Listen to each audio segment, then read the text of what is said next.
katotohanan na meron po tayong Diyos na hawak po niya ang mga buhay po natin at lalong-lalo na ang mga nangyayari po dito sa ating mundong ito. And we thank the Lord for, keeping us always safe and protected.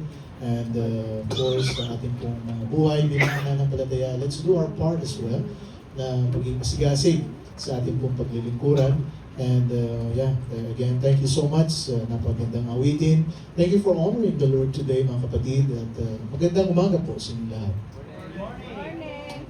Magandang umaga. Saan ba kayo?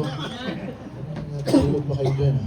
Alright, magandang umaga po sa inyong lahat. Happy Lord's Day to everybody. Glad to see everybody na nandito po and sa ating mga guests and regular attenders. So, brethren, thank you for joining me today, and I pray that God will speak to all of us and be blessed. At just like to recognize ang ating mga kapatiran online. And of course, unahin muna natin yung mga nandito sa UAE.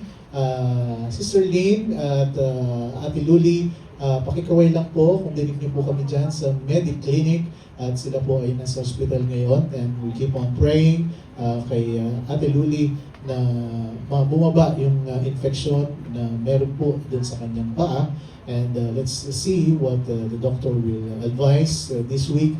At we're praying na of course ay magawa na po yung mga procedures na kailangan po nilang gawin para kay Luli. Alright, so Ate Lynn, maraming salamat po dyan. Kumusta po kami kay Ate Luli? Alright, and of course, ang ating mga nasa, sino yun? Yung may hawak, si Cora. Sister Cora, at saka si Eleanor. Alright, thank you so much kapatid at kasama po namin kayo ngayong umagang ito. And ingat po dyan sa inyong tahanan. Gawin tayo ng Abu Dhabi. Brother Kenneth, pakikaway lang po. Brother Kenneth at Sister Marimar. Ayan. Okay, so nasa Abu Dhabi po sila. And let's keep praying for them. Sa kanila pong safety doon. Alright, maraming salamat mga kapatid. Kasama po namin kayo ngayong umaga. And sino si R? Si R muna, si R. Sister Ruth. May sakit siya? Okay, Sister Ruth Bolivar. Right? So, thank you so much po. Ayun, nag-heart. And of course, gawin tayo sa Auckland muna. Auckland, Australia. New Zealand, sorry. Akala ko ba Australia to? Auckland. Saan ba yung Auckland? New Zealand? Di ba Australia? Alright, sa Ate Lorraine, pakikaway lang. Ayan, medyo malamig yata dyan. At nice to see you po dyan sa Auckland. At of course, si Brother Julius ay nandito na po. Siya po ay dumating kahapon. Tama ba? Ang oras din doon ay medyo iba, malaki ang agwat, at naway nakapag-adjust na si Brother Julius sa oras po natin dito. Alright, so nice to see you po. And gawin tayo sa Pilipinas. At nahin muna natin ang mga nasa Caloocan City. Nanay at Tatay Erfe, pakikaway lang po. At ayan, maraming salamat po at kasama po namin kayo dyan. It's around 2 o'clock there, 2 p.m. Ng hapon sa Pilipinas. Ate Lucy, pakikaway lang po. Ayan, nasa Pampanga naman po ito. Si Ate Lucy. And of course, mga nasa Cavite. Alright, si mga Vicente family. Brother Ronnie muna, Ate Pen, and of course, Charlie and Paolo. Alright, si Chia ba nandyan na rin? Alright, si Chia. Wala pa. Okay, at saka si Papang. Ayan, Papang, pakikaway lang. Nice to see you there. Well, and ngumiti. Maraming salamat po, Pang, and so nice na kayo po ay makita namin sa camera. And let's pray for everybody. At maraming salamat po mga kapatid at kasama po namin kayo ngayong umagang ito. Hanggang mamaya ay samahan niyo po kami sa pakikinig ng salita ng ating Panginoon. At tayo po mga nandito, let's just keep on giving glory to the Lord. And are you ready to hear the Word of God? Alright, so we stand up and open our Bible please in Ephesians 6:18. Ephesians 6:18, basahin po natin ang ating main text for this morning. Ephesians 6:18 at nasa screen din po natin ang ating verse. Kung kita nyo na po at sa Biblia nyo ay pakisabi lang ng Amen. Alright, so we read the Word of God. Ephesians 6:18, already read, praying always with all prayer and supplication in the Spirit, and watching thereunto with all perseverance and supplication for all saints. Tayo pong lahat, sumukod manalangin. Ang maraming banal, kami nga po'y nagpapasalamat dahil napakaganda po ng aming pag-uusapan ngayon. Ito po'y pakikipag-usap po sa inyo, Panginoon. Sa aming buhay, ito po'y kailangan na kailangan po namin anytime of the day of our lives. Maraming salamat sa pagkakataong ito. We thank you for everybody. We thank you for our brethren online as well. At kayo nga po ang manguna sa aming pong pagtitipon, sa aming pong pakikinig ng iyong salita. Gabayan niyo po kami at ito po'y dalangin namin sa pangalan ni Jesus. And all the people will say, Amen. You may be seated. Thank you very much. Right, so mamaya po ay meron tayong mga papansit, meron tayong pakape, meron tayong patinapay. Alright, so huwag muna po kayong magutom. At yung mga hindi nag-breakfast, ay hintayin niyo po yun mamaya. And let's have fellowship at huwag po kayong aalis ka agad. Alright, so yeah, let's move on. God bless you today. Let me speak to you about praying unfailingly. Praying unfailingly. Pagka sinabi mong praying, of course, this is very not new to us, is talking to God. At sa Tagalog ng unfailing is walang maliw or hindi nagmamaliw. Manalangin ng hindi nagmamaliw. Well, we must all know that the most basic definition of prayer is talking to God. Ang panalangin ay pakikipag-usap sa ating Diyos Ama. Prayer is not meditation or passive reflection. Yung mabilis lamang. Amen. Hindi po ganoon. It is a direct address to God. Pagka nananalangin ka, ay dinidirekta mo yung pakikipag-usap mo sa Diyos. It is the communication of the human soul with the Lord who created the soul. Yung ating kaluluwa, nakikipag-usap kung sino ang lumikha ng ating kaluluwa. Prayer is the primary way for the believer in Jesus Christ to communicate his emotions and desires with God and to fellowship with God. So, yung ating mga damdamin, yung ating mga naisin sa buhay, ito po'y sinasabi natin sa Diyos. Praying at all times, praying without fail. Nananalangin tayo sa lahat ng oras at hindi po tayo nagmamaliw. But my question today is, ano ba ang pinagpipray natin? Ano ba ang dapat nating pag-pray? What would be or should be our prayers, especially nowadays? You know, in 1871, ito po yung mga matatandang awitin na kung saan ay naisulat. Isa po itong sinulat ni Johann Burchard Priesteen at ang title po ng awitin is Rise, My Soul to Watch and Pray. I'm going to tell you kung ano po yung lyrics nito. Sabi niya, Rise, ikaw ay tumayo, aking kaluluwa, to watch and pray. From thy sleep awaken. Be not by the evil day unawares or taken, for the foe, well we know, of his harvest reapeth while the Christian sleepeth. Ibig sabihin, ang kalaban po ay habang tayo ay walang, hindi tayo aware sa mga pangyayari sa buhay, ang kalaban ay talagang walang tigil sa kanyang paggawa. Watch against the devil's snare, lest asleep he find thee. Sabi niya, ay maging aware ka sa mga strategy at tactics ng kalaban, baka makita ka niya, tulog-tulog ka. For indeed, no pains he spares to deceive and blind thee. Alam niyo po, hindi niya i-consider kung nasasaktan ka. Hindi niya i-consider kung ikaw ay may mga problema sa buhay or ikaw ay nabubulagan. Doesn't care. He doesn't care. Satan's prey of are they who secure, are sleeping. At lalong-lalo na doon sa mga natutulog, ika nga, and no watch are keeping. But while watching, also pray to the Lord unceasingly. At ang sabi niya, habang ikaw ay nagbabantay, ay huwag kang tumigil sa pananalangin. He will free thee. At pagka ikaw ay nanalangin, palalayain ka, be thy stay, strength and faith increasing. O Lord, bless in distress, and let nothing swerve me from the will to serve Thee. Another song is by Charlotte Elliott or Elliott Charlotte, na kung saan ito po yung sumulat ng Just As I Am.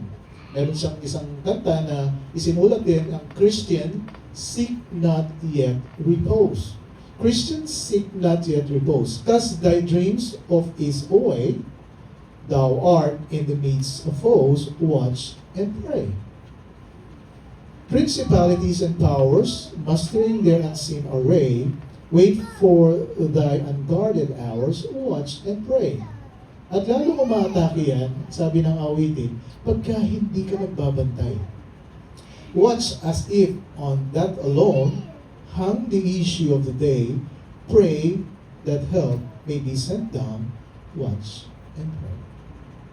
You know, both of these hymns point out the reality that victory over Satan, victory over his host, the demons, victory in the warfare with which we are engaged, involves a tremendous commitment to prayer.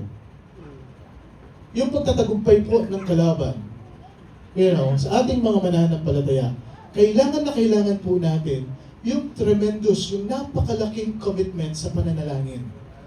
That's what both hymns writers are saying, and that is precisely ang isinulat po ni Pablo dito sa ating binabasang Ephesians chapter 6, verse 18. Now, Paul has already discussed the warfare. Bago po nabasa yung verse 18, ay kinuwento na ni Pablo dito, alam mo, may talagang laban eh. May laban tayo. At ang sabi niya, at kailangan mong isuot yung armor dito sa Ephesians chapter 6. At para makuha po natin yung pag-uusapan natin ngayong umagang ito, let me read to you its context. Napadalagan po natin ito every Wednesday na sa ating pag-aaral ng salita ng Panginoon, dapat in context. I read to you Ephesians 6:10. Finally, my brethren, you have to be strong in the Lord. Sabi niya, mga kapatid, kailangan maging matatag kayo sa ating Panginoon and in the power of His might. You have to put on the whole armor of God. You have to put the whole armor of God that ye may be able to stand against the wiles of the devil. Sabi niya, kailangan mong isuot yung kalasag ng ating Panginoon nang sa ganun ikaw yung makatayo pagka meron ka ng mga problema, meron ka ng mga inaharap, especially doon sa mga wiles ng kalaban. Well, for we wrestle not against flesh and blood. Ang mga kalaban naman natin, mga kaaway natin dito, hindi naman yung mga tao eh. Hindi naman yung mga katabi mo dyan, hindi naman mga kapitbahay mo, hindi naman yung mga kamag-anakan mo, mga kapamilya mo. Hindi naman tao ang mga kalaban natin dito.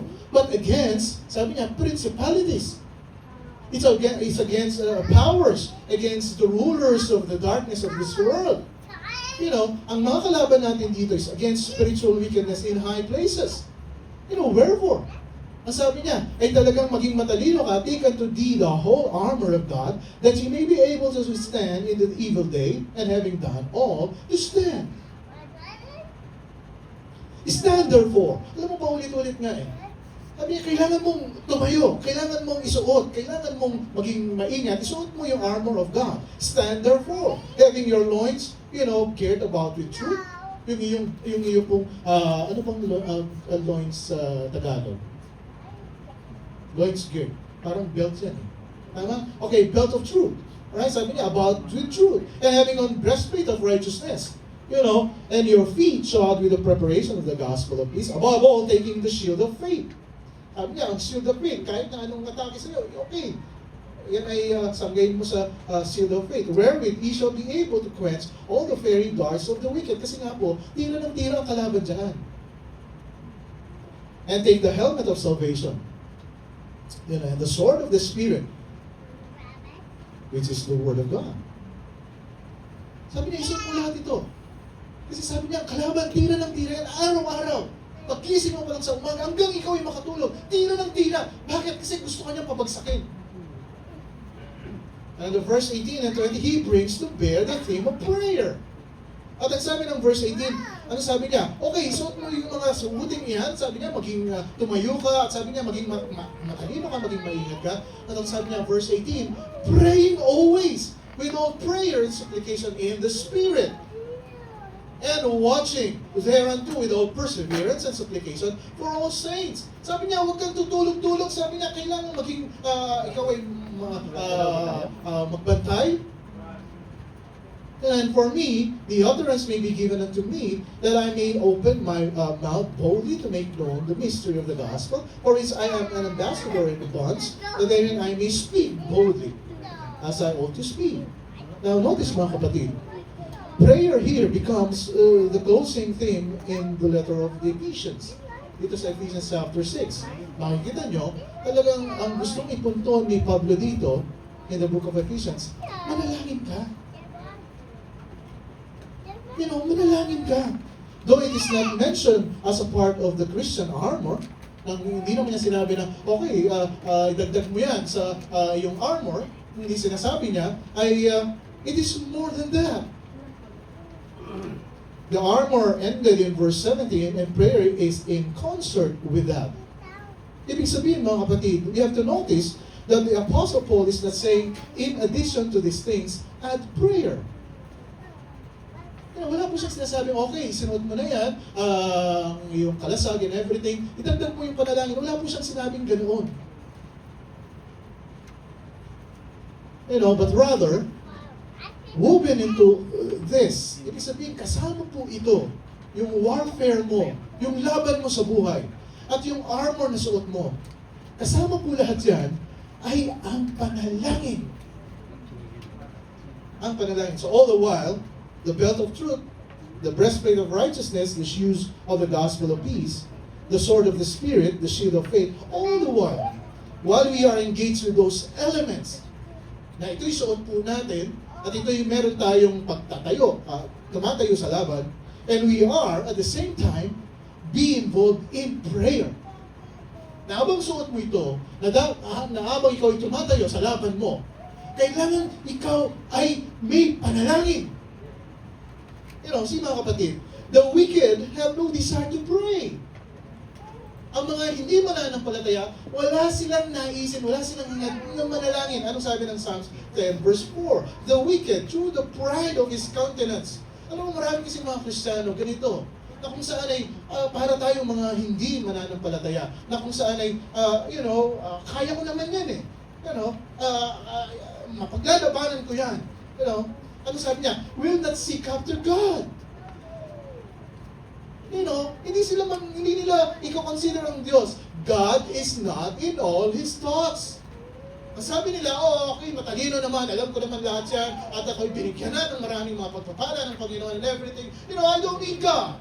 The wicked, though, the pride of his countenance, will not seek after God. Okay, suot ko yung armor, ako'y nakatayo ngayon, I don't need God.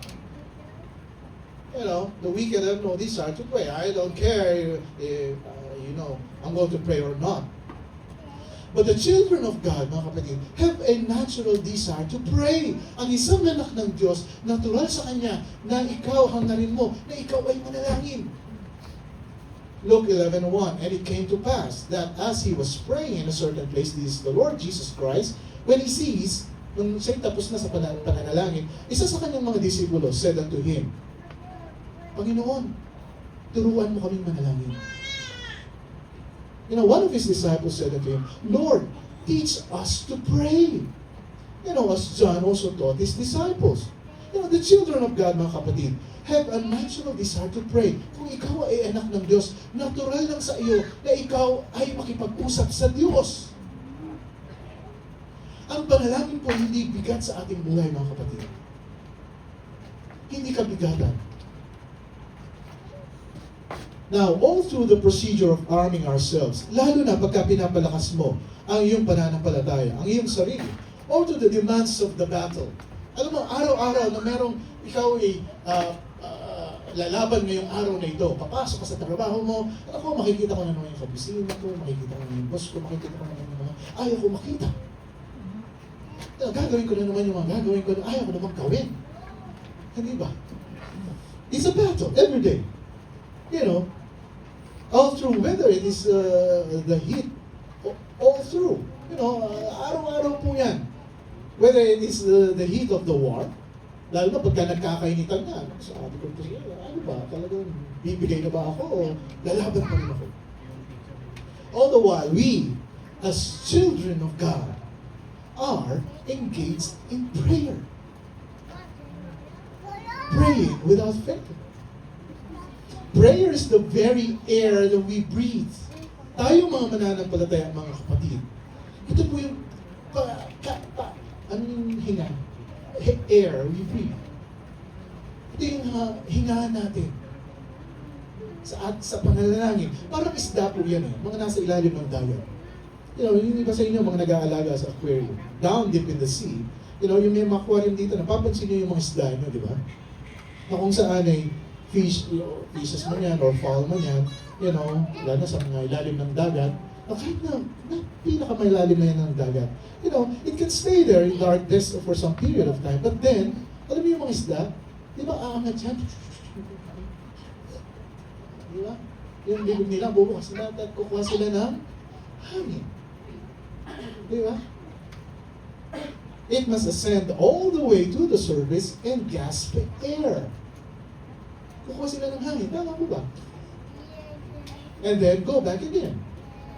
And so, we, us, believers, Christians, as children of God, all the while in our lives, in all the vicissitudes, ibig sabihin, all these changes of circumstances in life, unwelcoming man yan, or unpleasant man yan, and all times of our lives, mga kapatid, must ascend as it were to the throne of God to breathe the air of prayer.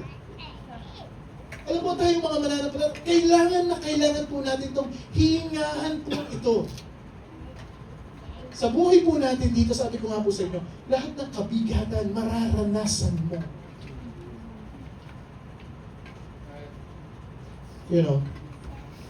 Mga sitwasyon natin sa buhay. Mga pagbabago, araw-araw, ganito naman ang nakikita ko. Araw-araw, ito na, siya na lang kasama ko.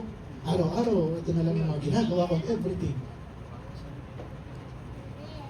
But mga kapatid, as it were, tayo po must ascend before the throne of God to breathe the air of prayer. And then alone, can He be able to exist in the darkness of world about Him? Okay, nakahinga na ako, Panginoon, okay, hindi na ako bumalik. Ngayon, nahihinga ko na sa inyo lahat.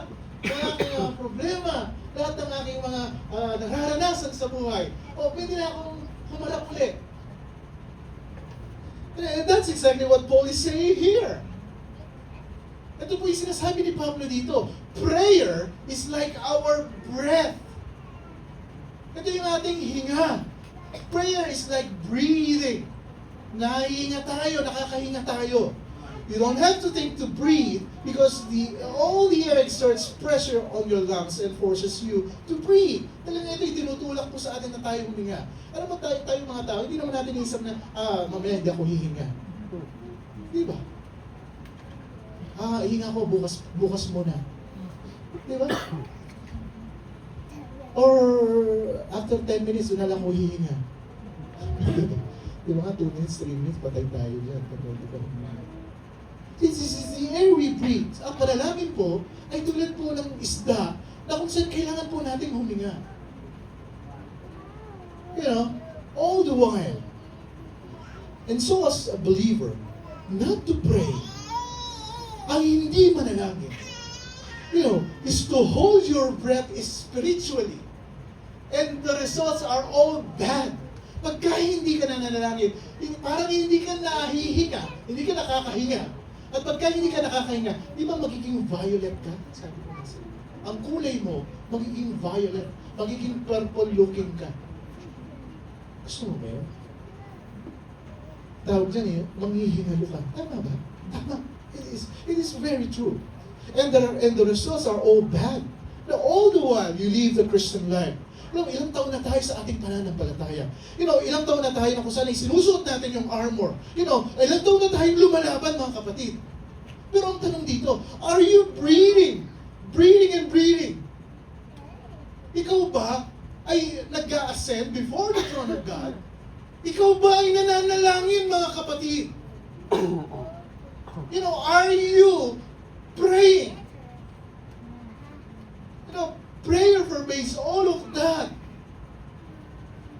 Si Pilgrim's Progress, kung ito inabasa niyo, isang aklat po ito, ang mga Baptist, a very, very famous, familiar book po ito. Pagka nabasa mo yan, God gives to Christians some, allegory, instructions, and everything. And He has called a weapon called a prayer.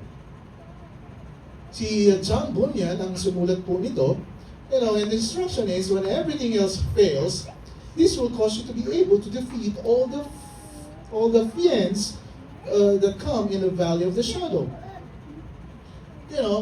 Itong panalangin na ito tutulong sa iyo, na sabi niya, malalabanan mo lahat ng mga dadaanan mo on the valley of the shadow. Nalin niyo yung valley of shadow? Talagang ikaw ay, ano bang shadow sa Tagalog? Anino. Di ba yung anino, pagka naaninohan ka, yung valley, di ba? Yung napakatataas ng mga bundok, nasa gitna ka, at maaninohan ka, ang dilim. Madilim yun. But prayer is really more than buoyancy there. It's more than an additional weapon, mga kapatid. It is the atmosphere in which all our living occurs. Lahat ng laban po natin sa buhay, mga kapatid. And all are arming ourselves, lalo na tayo pinapalakas natin ang ating sarili sa pananampalataya. It is pervasive in that sense. Kailangan po natin ng panalangin. And now, the fact that it's the climactic in the book of Ephesians is planned by God's Holy Spirit is not by accident. Ito po yung naisulat dun sa Ephesians chapter 6. Hindi po aksidente ito. Na pagkatapos na sinabi niya yung warfare, sinabi niya yung mga armor, at ang sabi niya, pray always. Sa katunayan, our Lord's urged men always to pray and not to faint. Luke 18:1. Anong sabi ng Biblia? Then He spake a parable unto them to this end, that men ought always to pray and not faint. Ang sabi niya, talagang encourage siya ang mga tao, manalangin, always pray and not to faint. In this verse, Jesus knows that in the battle, nasa laban, pagka uminit na po yan, when it gets hot. Dito pa nga lang, di ba? Pagka lumabas ka ang init, when it get hot, ang laban na yan, you can faint. Pwede ka manghina. You can get weary. Mapapagod ka. You can give up. Mag-give up ka. You can abandon the fight. Ayoko na nga. Uwihan na. No, you can abandon the fight. If you do not pray. Dahil na pagka hindi ka nanalangin. You really only have two alternatives here. Dalawa lang ang options mo dito. You pray, either you pray, or you faint. I will repeat. Dalawa lang ang options mo dito. Gusto mo bang manalangin, or gusto mong manghina? You either pray, or you faint. There's no middle ground, mga kapatid. Hindi ka pwedeng gumitna. Sometimes I pray, sometimes manghina. No. Ang sinasabi ng Biblia, always to pray and not to faint. Ang sabi niya, ang priority mo dapat ay panalangin. Manalangin, manalangin, manalangin. Sabi niya, hindi ka pwedeng manghina. That men ought always to pray and pain. And so in the warfare that he's just talked about, may laban tayo sa buhay, sabi niya, prayer becomes so vital. Napakahalaga po ng panalangin sa ating buhay. Well, it's more than that, just that context. The reason prayer comes here is because it is the ending of the total book of Ephesians. The whole letter of Ephesians, kung titignan niyo po, comes to a climax. A peak, a pinnacle at this point. And I'll go to show you. Ano po yung peak na ito? If you go back to Ephesians, the whole book of Ephesians, I'm going to give you a very brief summary of the book. Nang sa ganun ay maintindihan nyo kung ano yung sinasabi ng ating pinag-uusapan ngayon. You know, in the book of the Ephesians, presents the resources of a believer. Yung resources, ito po yung pinanggagalingan ng lahat ng meron po tayo. In our mind, we will not see any other book matching in this stature. You know, it is incomparable in that sense. It's a long catalog. Ito yung napakahabang listahan na kung saan ay nasa sa atin na po, mga kapatid. What Peter says in one simple phrase, and we have all things that pertain to life in godliness. Alam niyo po, tayong mga mananampalataya, talagang pinagpala na po tayo ng Panginoon. You know, and all things, you know, that pertain to life in godliness, nasa sa atin na po, mga kapatid. At ang sabi ng Colossians 2, you are complete in Christ. Ikaw ay kompleto na. It's really magnified, you know, and exploded in its fullness in the book of Ephesians. All our completeness is here, and all our resources is here. Ano sabi ng Ephesians 1:3? In fact, this is the key chapter, the key verse in the whole chapter.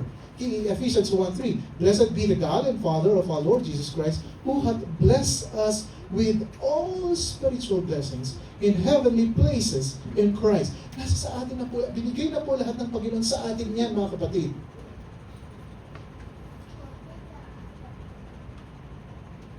Nakakalungkot. Because there are some pastors, there are some preachers, na pagka nag-preach po sila, sinasabi nila, no, kulang pa sa iyo yan, kulang pa ito, kailangan ganitong gawin mo, kailangan ng gawin mo. Pero totoo mga kapatid, binigay na po lahat ng atin sa atin ang mga heavenly blessings na meron po tayo. Yan. Hindi mo tinatapatan po yung kabutihan ng Diyos sa iyo para magkaroon ka pa ng dagdag na kabutihan na napagpapala ng Panginoon. Mga kapatid, all the heavenly spiritual blessings is all yours already.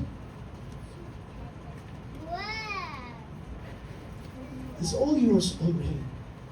Kaya yung mga mananampalataya ngayon, hindi nila alam kung anong gagawin nila, para ma-peace ko ang Panginoon, para, lalo pa akong pagpalain ng Panginoon, para, but again, mga kapatid, all the spiritual blessings in heavenly places in Christ are yours already.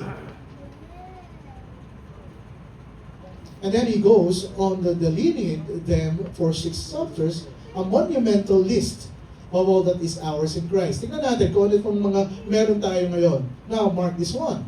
Prayer then becomes the key to appropriating the resources. Na sa lahat po ng binigay sa atin ng Panginoon, ang panalangin po ay napakahalaga sa ating buhay. They are all there. They are all ours in Christ. But we cannot simply float around in the glory as it were,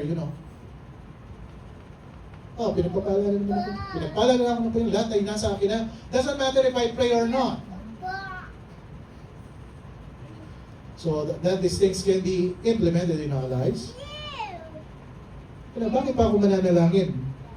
Pastor Art. Bakit pa ako dudulog sa Panginoon kung ako'y pinagpala na ng lahat ng spiritual blessings in heavenly places in Christ Jesus? Ano pa ang pag-pray ko? Tatagumpay na ang tala ako. What would be to pray for? And yes, let's just see what we have been favored with.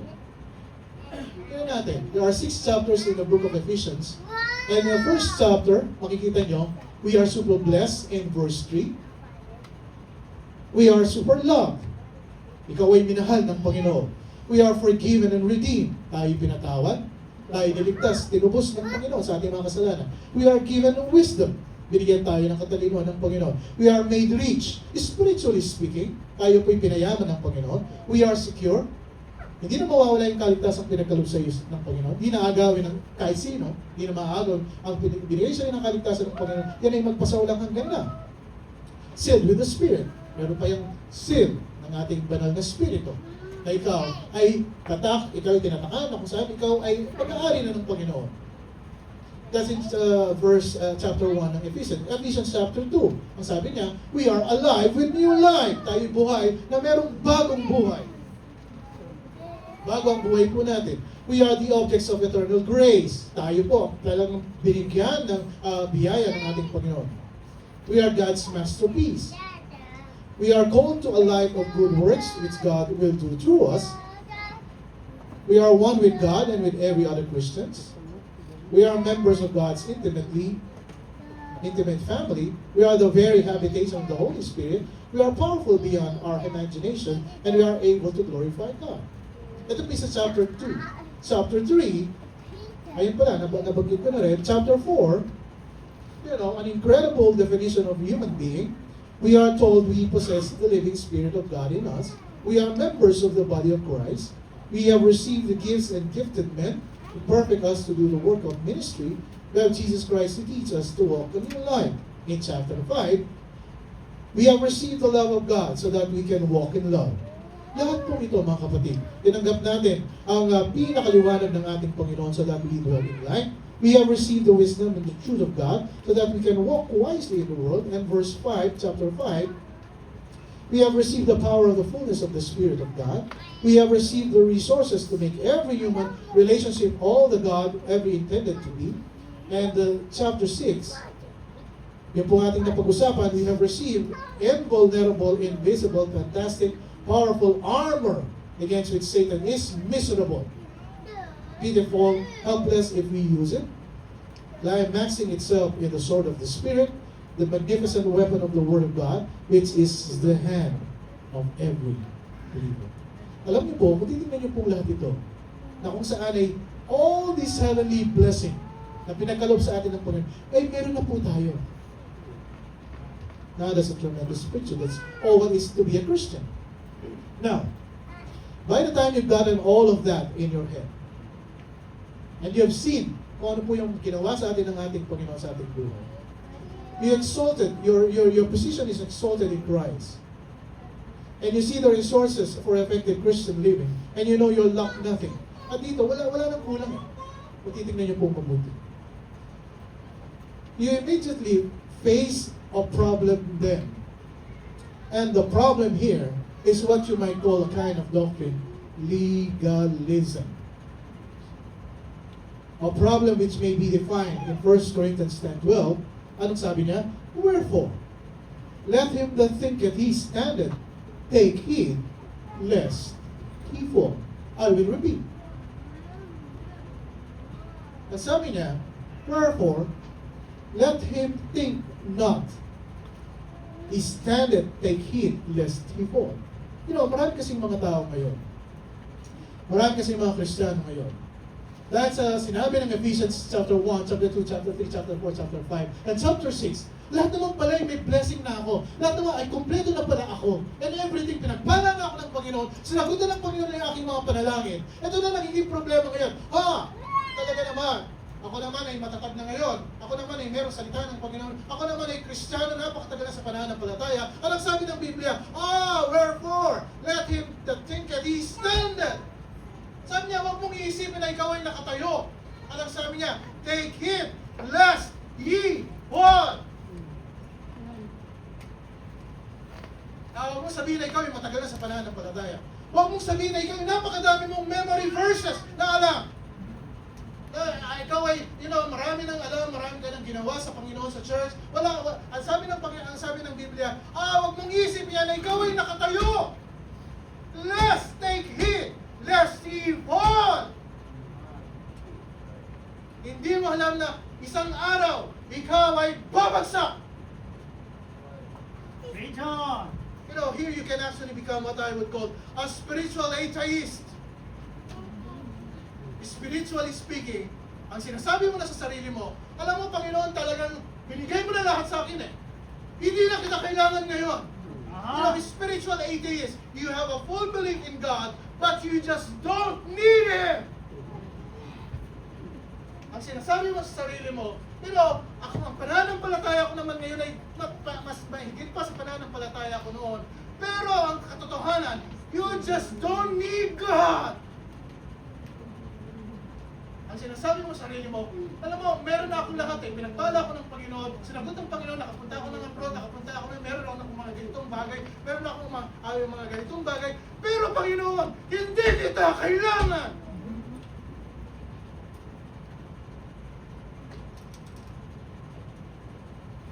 And I suppose nowadays, this will be one of the great dangers in church like ours, facing this problem.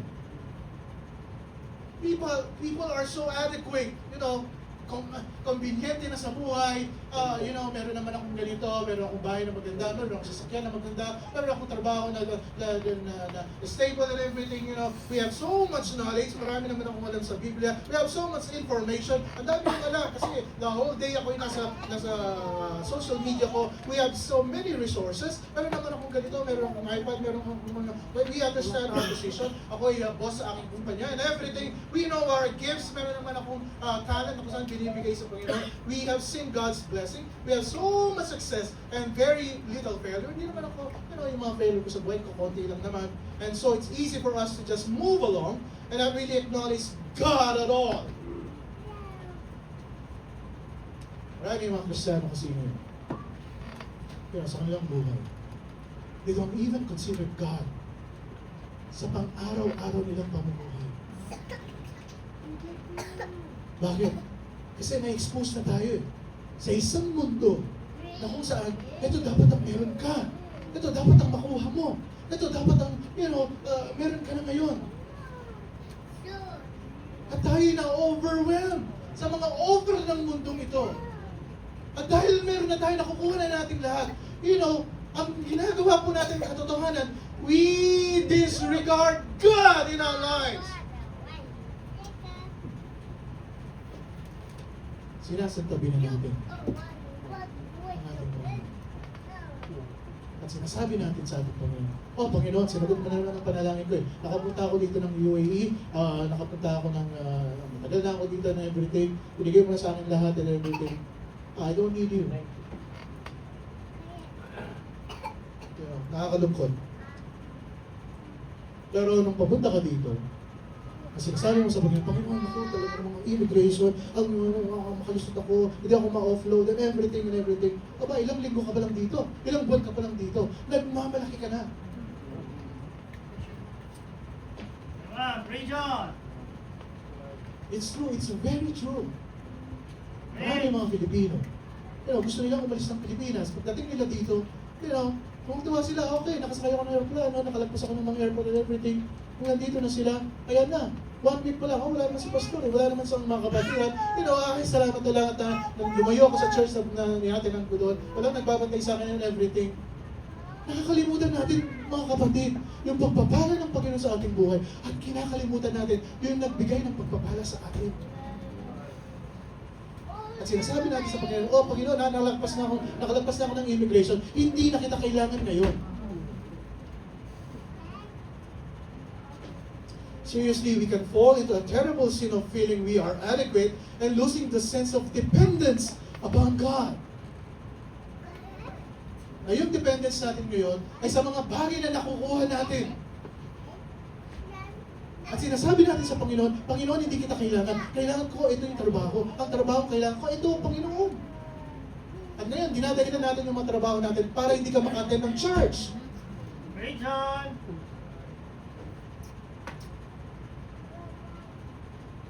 I guess we should pray as our one brother prayed, that God will give us enough success to know He's there and enough failure to desperately need Him. Ang panalangin dapat natin, alam mo, Panginoon, pinagpala mo siya, naway, huwag kanyang makalimutan sa kanyang buhay. Yes, mga kapatid, we have so many things going on for us in our society. Yung sa mga nangyayari sa paligid po natin, yung mga nangyayari sa conflict in this region. In our church, may problema ka pa sa church, mayroon ka pa problema sa buhay mo, may mga madaming problema ang hinaharap. We have seen such tremendous blessing of God. And yes, that's easy to become smug and reduce everything to the house tools and the gimmicks and the programs and the methods. We got it all, and we've done it all, and it's all great. Okay naman ang marriage ko ngayon, okay naman ang family ko, Pastor, it's working out well. Yung mga bata ay wala namang problema, everything's fine. The church, it's all wonderful, and we become spiritual atheists. Pero sa totoo lamang, tayo po'y nadadala lang ng mga legalism ng buhay na ito. We just tune God out. Sinasabi natin sa Panginoon, Panginoon, pagka may kailangan lang ako, doon lang ako lalapit sa iyo. Praise God. Pero pagka sinagot mo na yung panalangin ko, ako'y pinagpala mo na, mamaya ko na lang, Panginoon. Hindi kita kailangan mo. A football coach, and a professional football player.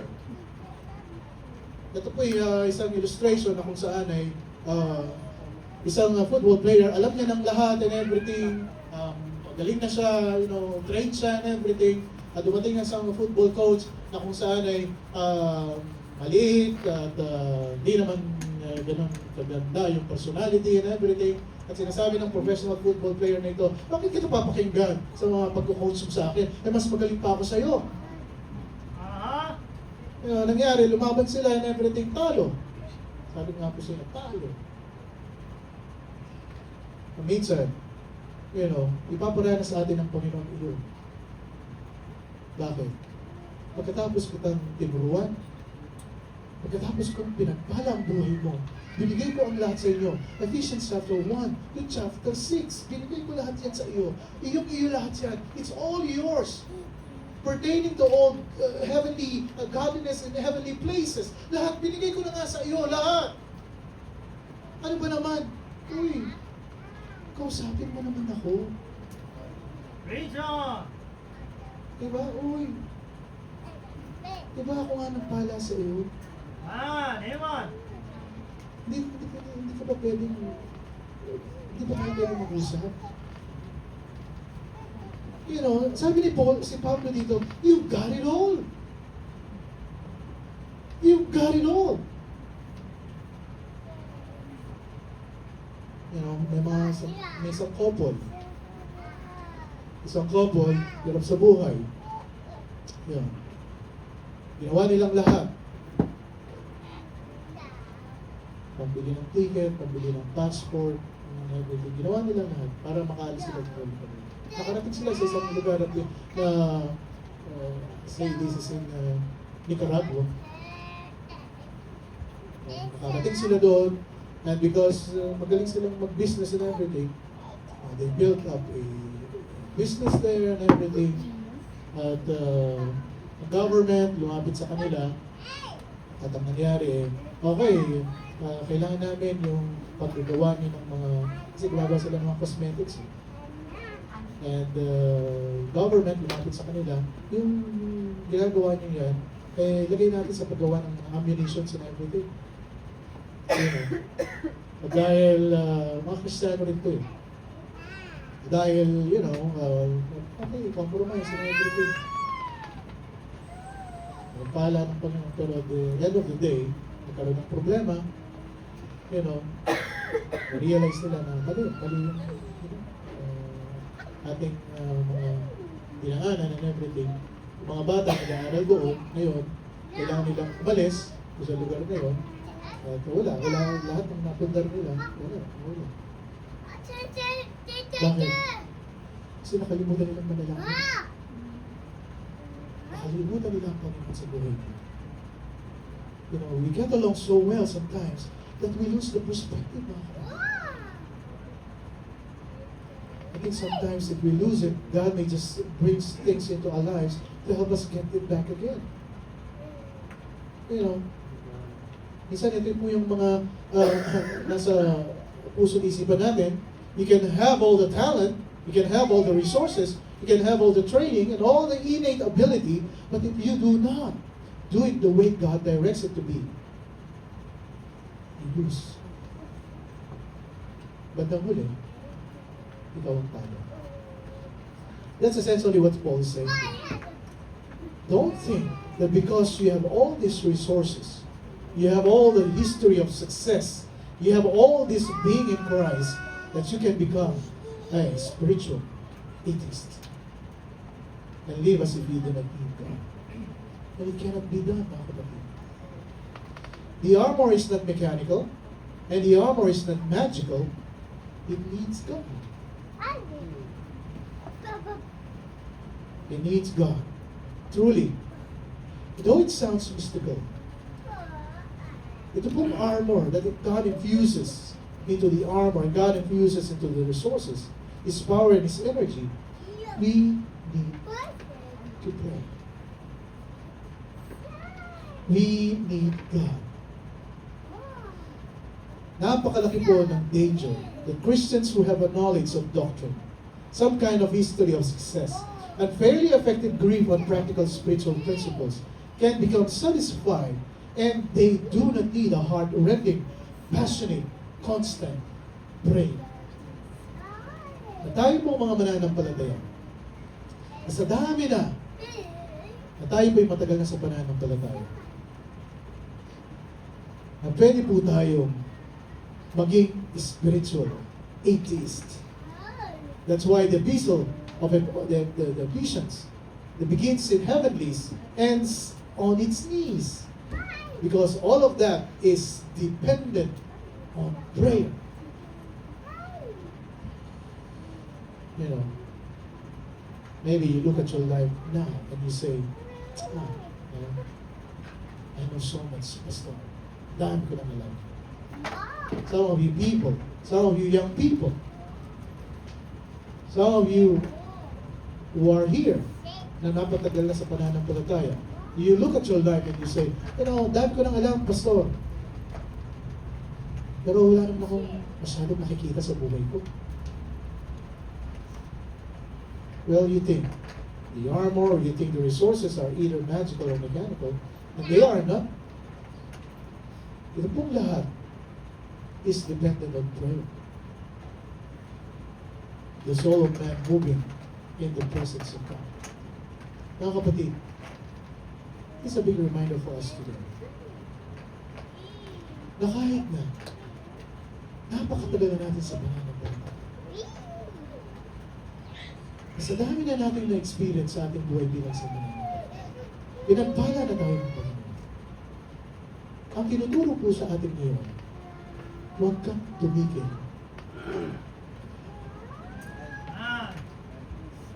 Huwag kang tumigil na lumapit sa Panginoon.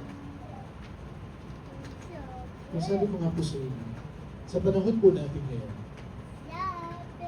tayo mga Kristiyano, hindi tayo pwede, hindi.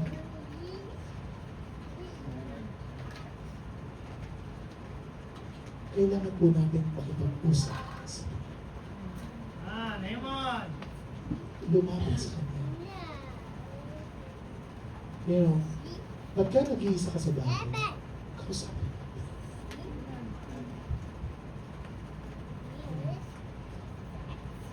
Pagka libre ka sa trabaho mo, makipag-usap ka sa Kanya. Masarap makipag-usap sa Kanya. Ako, gigising ako ng madaling araw. Magigising ako ng madaling araw. Panginoon, kakausapin kita. Bago ako matulog, Panginoon, di pa ako makatulog eh. Kakausapin kita, Panginoon. Amen! Panginoon, gusto ko makipag-usap sa iyo, Panginoon. Amen! Panginoon, meron pa akong mga problema bukas, meron akong mga kausapin, meron akong mga harapin. Panginoon, gusto kitang makausap. Amen! Panginoon, kailangan ako ngayon, Panginoon. Tulungan mo ako. I'm going to talk to you. I need to talk to you, Lord. Introduction ko lang po ito. Amen! Next Sunday, tatalakayin po natin yung apat na all. A-L-L. Lahat. Apat po ito. So, isa-isa po natin. Praise God! The children of God have a natural desire to pray. Tayo pong mga anak ng Panginoon, natural lang po sa atin. Nahangarin po natin ang manalangin. We as children of God are engaged in prayer. Prayer is the very air we breathe. Ito po yung hingaan po natin. Kung punong-puno na tayo, Panginoon! Whew. Gusto ko mahinga, makahinga. Prayer pervades all of it. You either pray or you faint. Ephesians 6:18, praying always with all prayer and supplication in the Spirit, and watching thereunto with all perseverance and supplications for all saints. Praying unfailingly. Manalangin na walang maliw. Walang tigil, walang patigil. Right? So, tayo pong lahat ay tatay to all. Stand up please. So we bow our heads and close our eyes. So we pray. Heavenly Father, we thank you, Lord, that we've started to discuss, to talk about is praying unfailingly. Napakahalaga po sa aming mga Kristiyano ang panalangin, Panginoon, na kung saan ito po yung ginagamit niyo para kami po makahinga is the very air we breathe. Ito po panalangin. And help us, Father, as your children, as a believer. Tulungan niyo po kami na huwag makalimutan sa aming buhay araw-araw na makipag-usap po sa inyo. Tulungan niyo po kami paggising namin sa umaga. Masalamat kaagad sa iyo. Lumapit po sa inyo. Humingi ng tulong sa maghapon naming buhay. Bawat oras, bawat minuto. Panginoon, help us to have time to talk to you, Lord. Bago kami matulog, kami makikipag-usap-usap. At kung kami nagigising sa gitna ng aming tulog, bago namin isipin yung mga problema po namin sa usapin kami. And with all the blessings that you've given us, help us not to forget you in our lives. Huwag niyo pong hayaan na makalimutan po namin na nung kami ay nangangailangan, nung kami ay nangangailangan, sa inyo po kami lumalapit. Help us, Father, not to ignore you in our everyday life. Kahit na nasa abroad po kami, at papatuloy po kami lumapit po sa inyo at makipag-usap. Kapatid, God has spoken to you. God has spoken to your heart. Mag-usap sa iyo. Why don't you come to Him and tell Him, Panginoon, lately, nakakalimutan kita. Lately, masyado akong na-overwhelmed sa mga nangyayari sa buhay. Masyado akong busy sa kakabrowse. Masyado akong busy sa aking social media. But sometimes, mas marami pa yung oras ko dito sa mga bagay sa aking buhay kaysa sa iyo. Kapatid, why don't you come to God? Sabihin sa Kanya, Panginoon, patawarin niyo po ako sa mga pagkukulang ko sa inyo. Bahawi ako this week. Mabawi ako. I'm going to pray unfailingly sa inyong buhay. It's like what the book of Ephesians said, pinagpala niyo ng buong buhay ko. And help me not to forget you. Kapatid, why don't you pray today? That's between you and God. You pour your heart to Him. Kausapin mo ang Panginoon. Marahil this week, madalang bulag sa kinausap. Why not today? Have a moment with Him. Kausapin mo siya. Kausapin mo siya.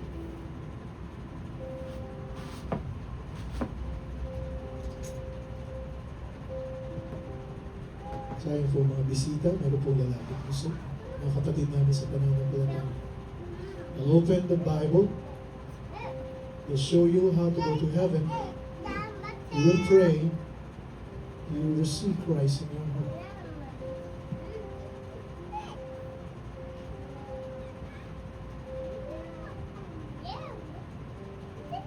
Kapatid, keep on praying. Shall we find a partner tayo kayo mananalangin sa bawat isa?